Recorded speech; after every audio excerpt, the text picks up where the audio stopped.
Assalamualaikum warahmatullahi wabarakatuh. Wah, semangat sekali ya jawabnya. Oke, bagaimana kabar kalian? Sehat?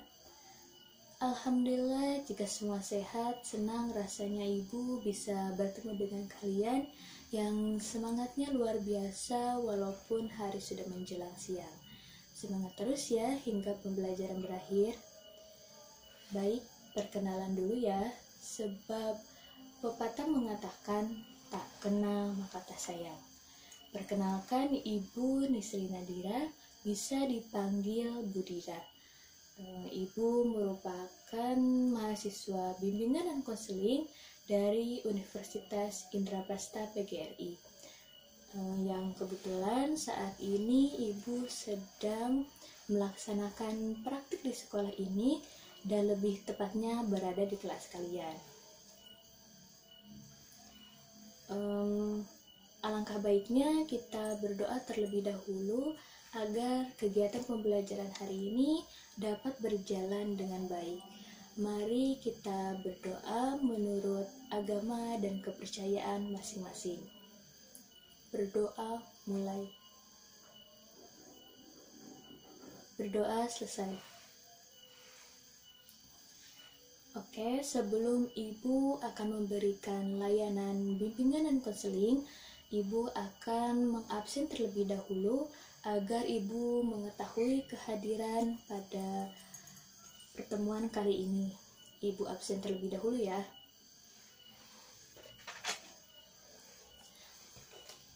Oke, untuk absen pertama, Anjar hadir. Oke, hadir. Budi, Chandra, Dita, Edi, Fahmi, Galang, Ihsan, Jamal, Kanaya, Lani, Medina, Natasha, Opik, Keisha, Risma, Shena, Tania, Utami, Fiona. Selanjutnya Wandi, Yujril, Yana, Jakia, Adelia, Cika, Denisa, Arifita, Faiz, dan terakhir Ganjar. Oke, nyatanya hadir semua dan kelas ini memiliki mahasiswa sebanyak 30 orang. Oke. Pada kesempatan ini, Ibu akan memberikan topik mengenai masalah peserta didik dalam konsentrasi belajar. Materi ini bertujuan untuk kalian bisa mengetahui apa definisinya, faktor penyebab, serta masalah peserta didik dalam konsentrasi belajar. Sebelum memasuki ke dalam materi, Ibu akan membuat kelompok menjadi 6 kelompok, yakni terdiri dari 5 anggota kelompok. Nanti masing-masing kelompok berdiskusi, kemudian nanti perwakilan kelompok mempresentasikan ke depan untuk hasil daripada diskusinya. Nanti setelah semua perwakilan kelompok maju, Ibu akan memberikan kesimpulan. Jadi, Ibu harap kalian bisa mengikuti dengan baik dan bekerja sama dengan setiap kelompoknya. Oke, Ibu akan membuatkan kelompoknya terlebih dahulu agar nanti setiap kegiatannya dapat berjalan dengan baik. Oke, ditunggu ya, Ibu akan membuat kelompoknya terlebih dahulu.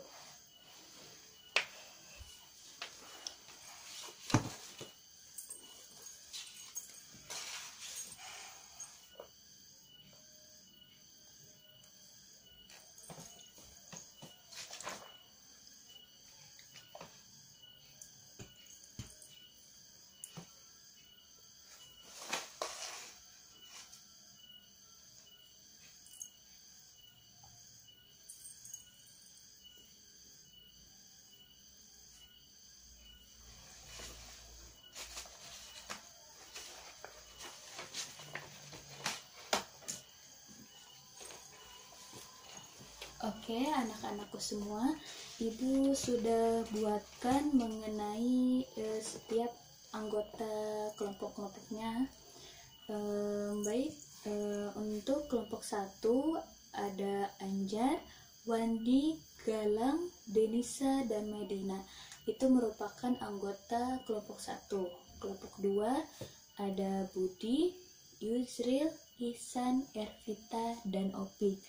Kelompok 3, Chandra, Yana, Zamal, Faiz, dan Keisha.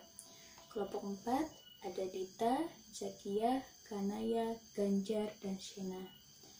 Untuk kelompok 5, ada Edi, Adelia, Lani, Fiona, dan Tania. Dan terakhir, untuk anggota kelompok 6, ada Fahmi, Cika, Risma, Natasha, dan Utami. Itu merupakan setiap anggota kelompoknya. Oke, sekarang Ibu akan mempersilahkan kalian untuk berdiskusi sesama kelompoknya, membahas mengenai masalah peserta didik dalam konsentrasi belajar. Ibu akan memberikan waktu kepada kalian untuk berdiskusi selama 2 menit. Manfaatkan waktu ini untuk kalian berdiskusi. Oke, waktu untuk berdiskusi dimulai dari sekarang.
Oke, anak-anakku semua, karena waktu diskusi telah habis, oke, saatnya kita untuk mempresentasikan hasil daripada diskusi setiap kelompoknya.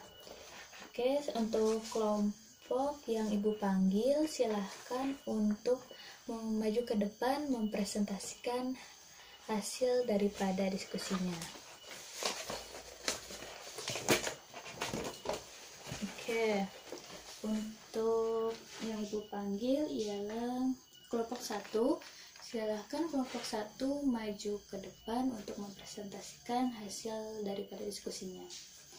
Oke, menurut kelompok 1 bagaimana hasil diskusi daripada tentang mengatasi masalah konsentrasi belajar dalam siswa? Oh, jadi baik seperti itu ya menurut kelompok 1 hasil daripada diskusinya. Oke, terima kasih untuk kelompok 1, silahkan kembali ke tempatnya. Oke, Selanjutnya kelompok 2 maju ke depan.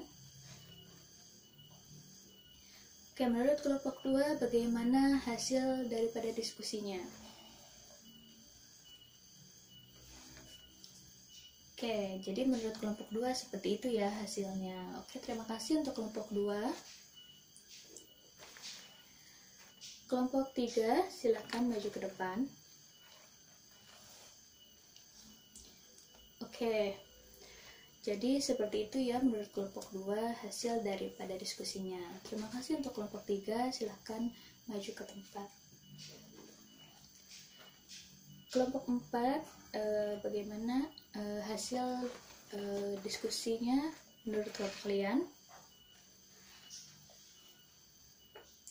Oke, seperti itu ya hasilnya. Terima kasih sekali untuk kelompok 4 ya jawabannya. Silahkan kembali ke tempat. Selanjutnya kelompok 5. Menurut kelompok 5 bagaimana hasil daripada diskusi mengenai masalah peserta didik dalam konsentrasi belajar? Oke, baik seperti itu ya tanggapan mengenai kelompok kalian. Oke, terakhir kelompok 6. Sama kelompok 6 seperti kelompok sebelumnya, silahkan presentasikan hasil daripada diskusi kelompok kalian mengenai masalah peserta didik dalam konsentrasi belajar. Oke, bagus sekali untuk kelompok 6 hasil daripada diskusinya.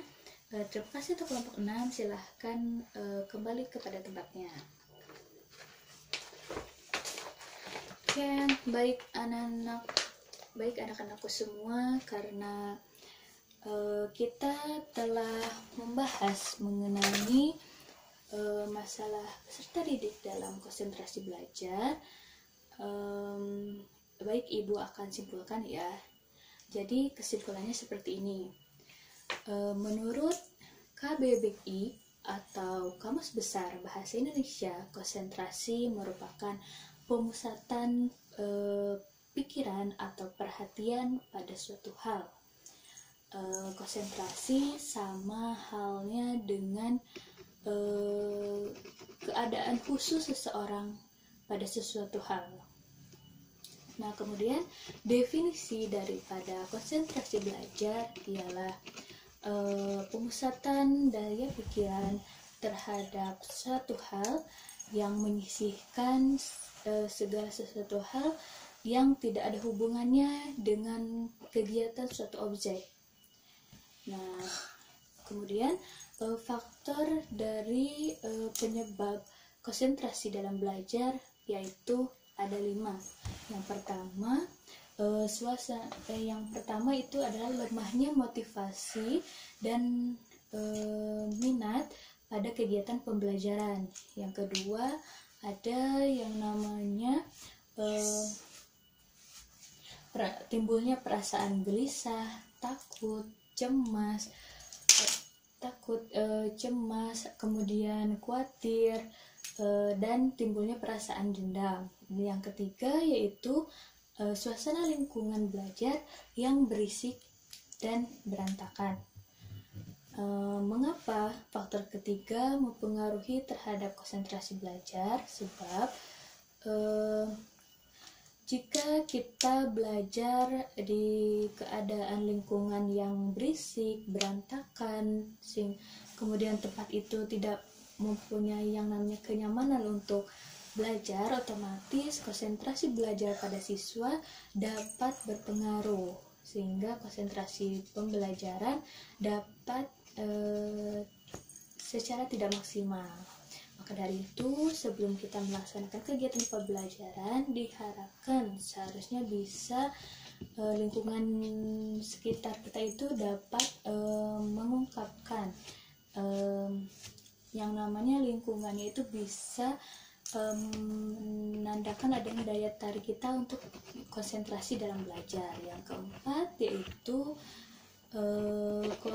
namanya kondisi jasmani seseorang. Nah, kondisi kesehatan jasmani seseorang itu sangat mempengaruhi terhadap ke konsentrasi belajar. Yang terakhir yaitu adanya bersifat pasif dalam belajar. Nah, kemudian inti dari pembahasan kali ini mengenai masalah peserta didik dalam konsentrasi belajar. Nah, apa aja sih Bu mengenai masalah peserta didik dalam konsentrasi belajar? Yaitu Ibu ada 3 poin, yaitu yang pertama masalah hal yang biasa yang kita tahu dalam kehidupan sehari-hari, yaitu mengenai tindakan yang namanya tidak sarapan pagi. Nah, ternyata hal biasa itu dapat menyebabkan konsentrasi dalam belajar. Nah, misalnya kita sekolah pagi nih, otomatis kebanyakan para pelajar tidak menyempatkan yang namanya sarapan pagi terlebih dahulu, karena penyebabnya adalah terburu-buru karena takut untuk kesiangan masuk sekolah. Biasanya seperti itu ya. Nah, jadi tidak melaksanakan yang namanya sarapan pagi itu dapat mempengaruhi terhadap konsentrasi belajar. Mengapa demikian? Sebab bisa menyebabkan yang namanya konsentrasi belajar rendah, tubuh merasakan letih, lemas, terus tidak ada energi untuk kita melaksanakan pembelajaran. Nah, sebab kita dalam tubuh kita tidak ada yang namanya asupan, sebab asupan itu dapat mempengaruhi terhadap kinerja konsentrasi belajar kita. Maka dari itu sebaiknya kita sedikit pun menyempatkan yang namanya sarapan pagi sebelum kita berangkat ke sekolah. Lalu langsung yang kedua yaitu pengaruh handphone ataupun gadget. Nah, nyatanya handphone ini sangat berpengaruh terhadap yang namanya konsentrasi belajar. Mengapa? Sebab konsentrasi belajar handphone ini nyatanya memiliki dampak positif serta dampak negatif.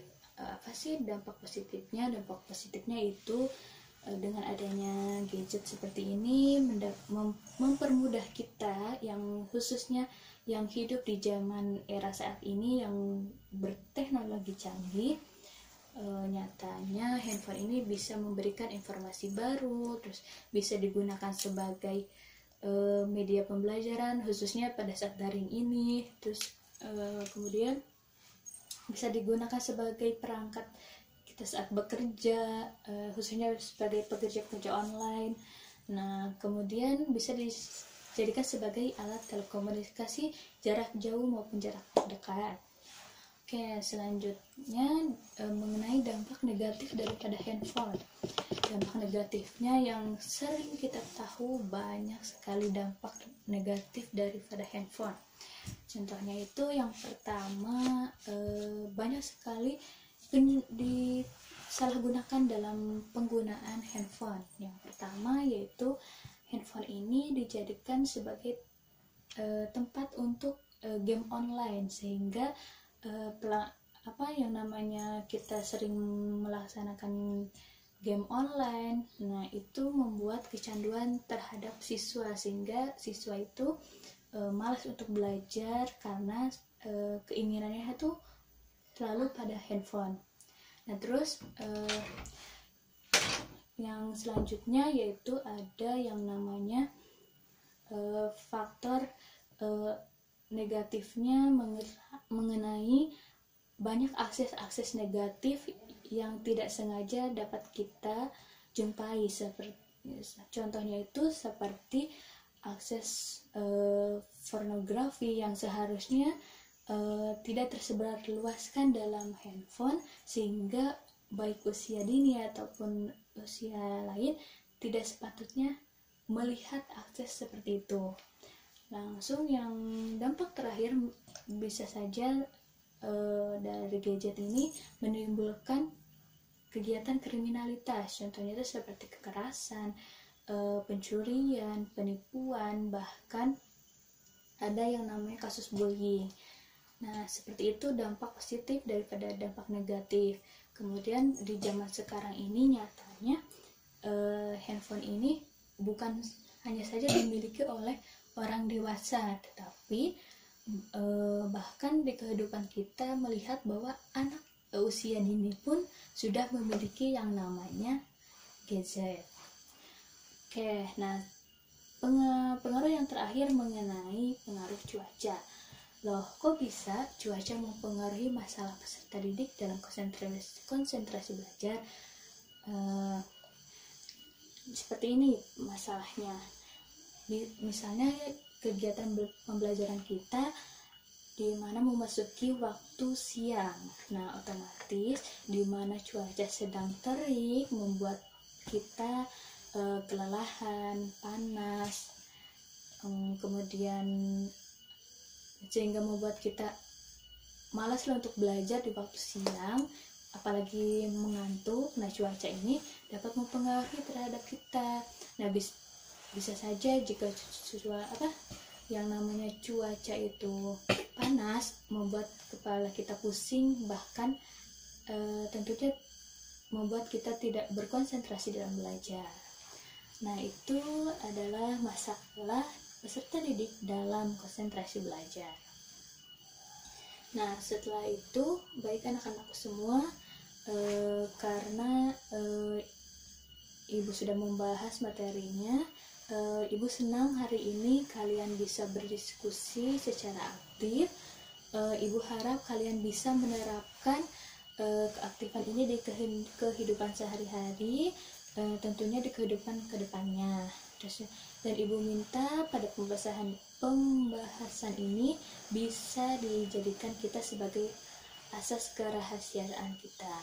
Oke, baik anak-anakku semua, karena jam belajar sudah berakhir, Ibu ucapkan terima kasih, dan terima kasih atas partisipasinya.